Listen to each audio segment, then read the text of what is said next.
नमस्कार, मैं हूं संजय कुमार। आप सभी को बहुत बहुत स्वागत है हमारे यूएनएनओजे स्टार प्लस में। और बाल विकास परियोजना के लेकर के जो खास हमारे एपिसोड है उसमें आप सभी को बहुत बहुत स्वागत है। अगर आपके बच्चे अगर बाल विकास परियोजना आंगनबाड़ी सेंटर पर अगर पढ़ाई करते हैं, अगर आपके बच्चे लगातार जा रही हैं सेंटर पर, तो आपको मुझे लगता है कि आंगनबाड़ी सेविका सहायिका के साथ खड़े होना चाहिए। उनके हर एक पहलू पर विचार करना चाहिए, उनके हर एक पहलू पर नज़र देनी चाहिए, हर एक विषय पर आपको आवाज़ उठाना चाहिए, क्योंकि आपके बच्चे को पोषण तत्व देकर के मजबूत बनाने की कोशिश की जा रही है बाल विकास परियोजना के कर्मचारी, आंगनबाड़ी सेविका और सहायिका के द्वारा।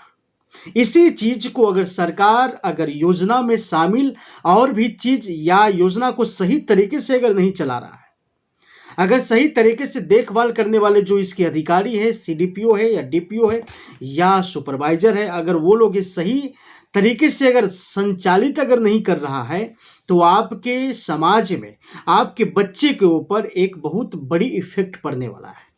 और इफेक्ट पड़ रहा है धीरे धीरे। वो आपके बच्चों का जो हक है, धीरे धीरे उसका जो योजना है, वो अधिकारी लोग अपने जेब भर लेंगे और बाद में पता चलेगा कि आपके बच्चे ना तो शिक्षित हुए और ना तो वहां पर पोषण पाकर मजबूत बना। क्योंकि बच्चे देश की भविष्य है और सरकार इस चीज को लागू करते हैं। लेकिन आपको एक बात समझना पड़ेगा कि अगर आंगनबाड़ी सेविका सहायिका के साथ अगर आप खड़े हैं,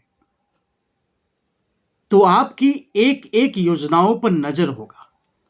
आंगनबाड़ी सेविका सहायिका को ताकत मिलेगी कि आप उसके साथ खड़े हैं।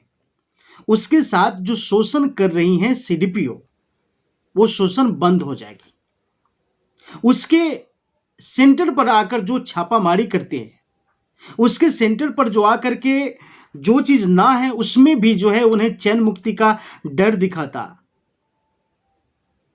और उसको हमेशा चैन मुक्ति करने की बात करता है, ये उसके साथ शोषण नहीं होगा।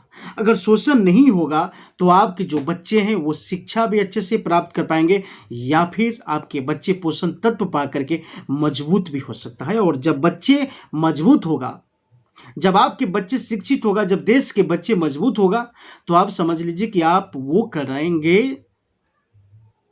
देश के लिए जो आपने कभी सोचा नहीं था। एक मजबूत ताकतवर राष्ट्र एक सही देश का निर्माण करता है। एक शिक्षित नागरिक ही देश की नियम कानून को सही रूप से चलाने में सरकार को मदद करता है।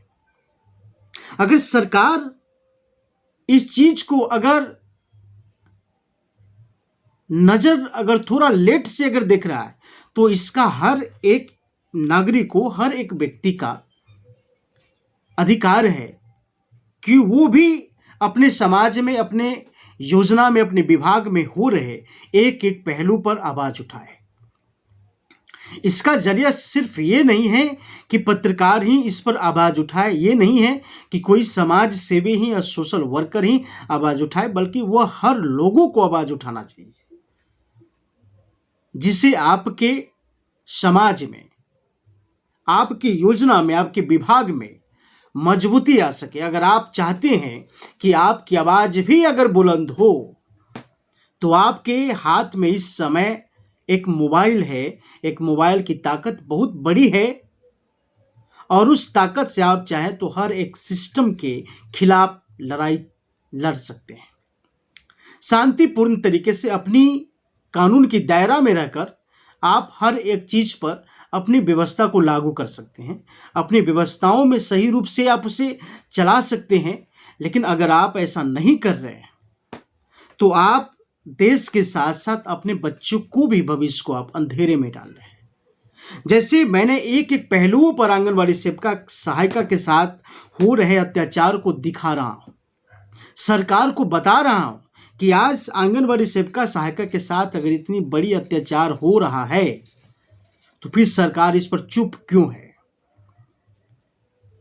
आखिर आपके बच्चों का जो हक मार रहा है, आपके बच्चों का जो हक जो है खा रहा है, आपका बच्चे का जो अधिकार जो छीन रहा है, आपकी समाज को सेवा करने वाले अधिकारी का, कर्मचारी को